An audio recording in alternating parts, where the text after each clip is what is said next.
Breaking news, my darling, wonderful people. The fight for justice in Nigeria just took a dramatic twist at the NBA conference in Enugu, where the governor of Enugu State, Governor Peter Mbah, dropped a shocking revelation about Nnamdi Kanu's case. And trust me, this one will definitely change everything. So guys, watch closely.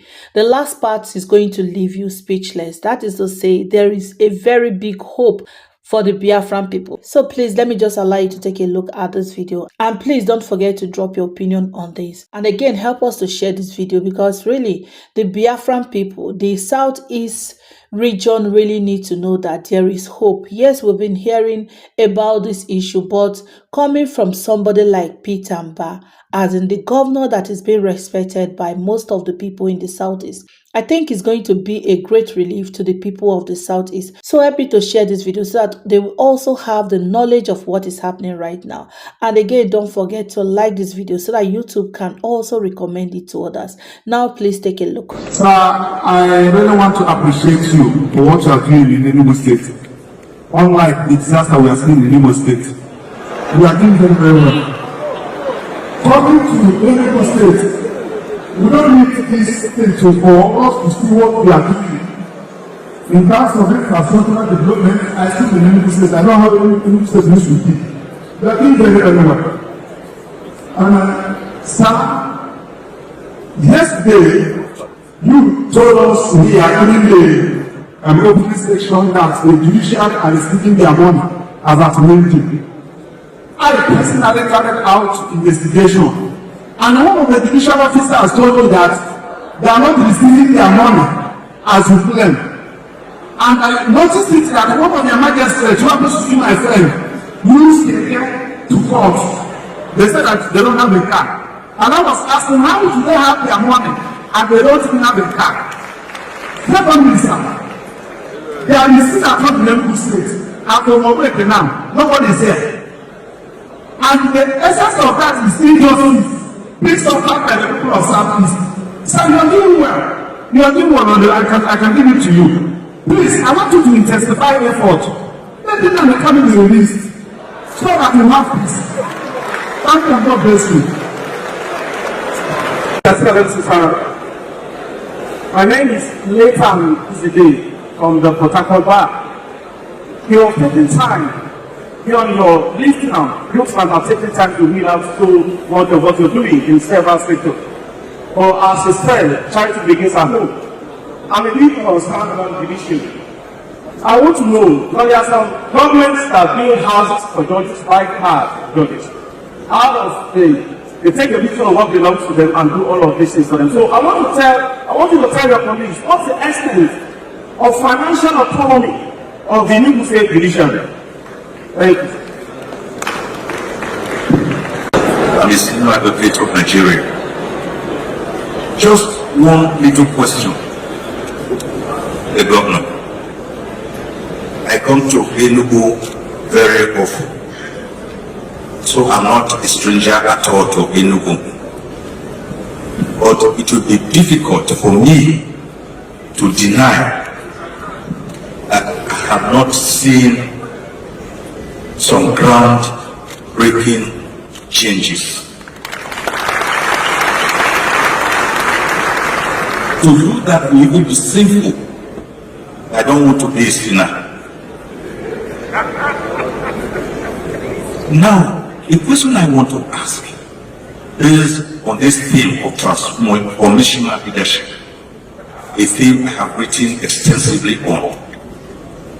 How are you able, or have you been able, in a highly politicized environment, an environment that is shut, infested by political buccaneers, in an environment where there is more politicking than governance? How have you been able to navigate through like Mbah, who we are told discovered the river Niger at Kainji, even though he left the people there to the water? How have you been able to? start with the first speaker. The first is on the issue of sit at home. When we came into government from this 2 years ago, the situation we met on ground is one where everybody, whether you wanted or not, you were compelled to sit at home. And if you did not, it means that you're going to have a violent attack either on your property or on yourself. So that was the situation we met on ground. But I can tell you today, even in the obey, you just made reference to, those who want to come to work, who want to trade on Monday, trade there in peace and in safety. And of course, you're a lawyer. You're not going to compel somebody who, due to his own, some political undertone or his political leaning, decides to stay at home. It is not my job to compel that person to come to work. But I can assure you for free that if you do want to come to work on Sunday and operate in a safe and secure environment, you are free to do so, and it's happening everywhere in Enugu. And today is Monday, we don't need to, you can just do your survey and do your assessment. That's on that. For us, with the judiciary, given our background, we take the judiciary very seriously. Okay? We respect the autonomy of the judiciary. And everything that we do with the judiciary, we go through the budgetary process. And once those items are captured in our budget, we implement them to the latter. They actually get their funds from the state consolidated revenue funds. And that's what happens here. Okay, and they determine what they have budgeted. So if indeed there is issue of vehicles, they need to, of course, by now we have started the budget review committee is already set up. And the cost circulars have all gone out. So it's expected that all the various ministries, all the different arms of government will be able to bring in their budget, and it will be debated. Once those items are captured in the budget, they are then implemented from a frontline revenue position. And I think that addresses that. The next question was on so I think he talked about the judicial, so we've addressed that. Nnamdi Kanu.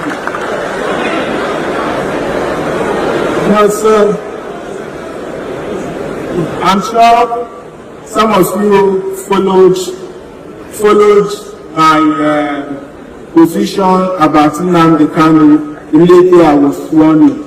I guess my first visit to the president was the discussion on Nnamdi Kanu, and I came out and granted an interview about what I had just discussed with the president. So I still believe that the right thing to do is to release Nnamdi Kanu, and hopefully that will happen soon. Then again, we do not, just as I mentioned in my opening remarks, leadership is not rocket science. First of all, it starts with imagination.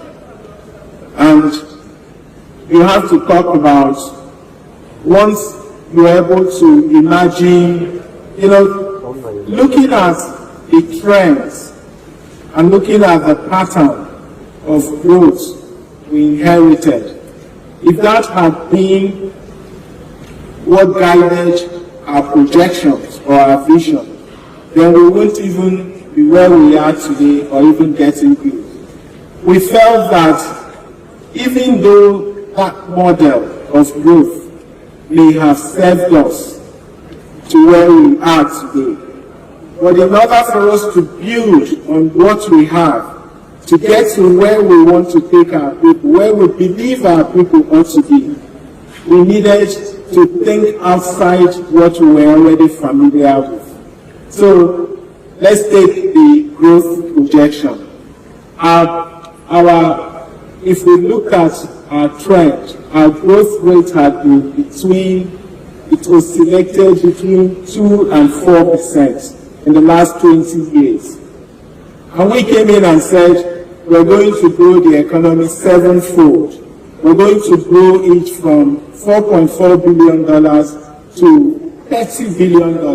That in itself is disruptive because you're talking about 27% compound annual growth rate. So how do you reconcile that? You could have the critics or the naysayer challenge that but we then immediately added that we're going to deploy disruptive innovation. Disruptive in a positive sense.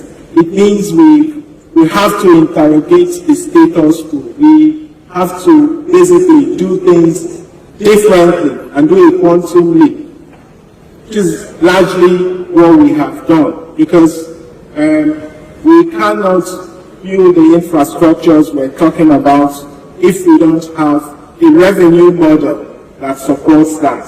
So we needed to also even disrupt that model. We said we want to achieve a 0% headcount rate in our poverty index. That also meant that we are moving from 58% poverty headcount rate that we inherited to 0%. The trend did not support that. So it also means that we needed to deploy disruptive strategies, to achieve that.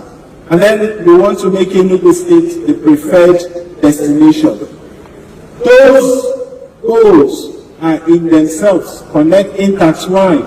If you want to grow your economy, you need to be able to, on your own as government, you are unable to achieve that. That means you need to attract private sector. And in order for you to bring in private sector, there are fundamentals that you must have, and which is why a lot of the projects we're executing, they are all connecting the dots towards leading us to that $30 billion economy, towards ensuring that we achieve the 0% headcount. And for us, this is just the beginning, because we're just laying the foundation. And there are still a whole lot to come, where, $30 billion economy is not a child's play. And we understand what it takes in order to achieve that. That's why we're targeting achieving a 3 million visitors in 2027.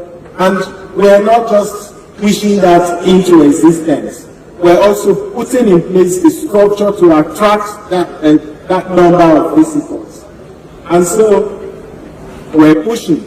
We haven't done anything crazy in terms of the things we have accomplished. One of the things we're also very excited about is what we're doing in the education sector. I mean, you tend to see the conference center where it's beautiful, it's nice. But the truth is that the real funds we're spending as a state is going to education, it's going to healthcare. 55% of our total budget is dedicated to social services. And that is where we see this poverty thing, how we can lift our people out of the poverty pit.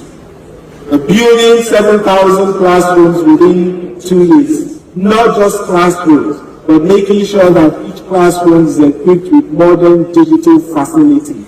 So it is thinking outside the box. Thank you.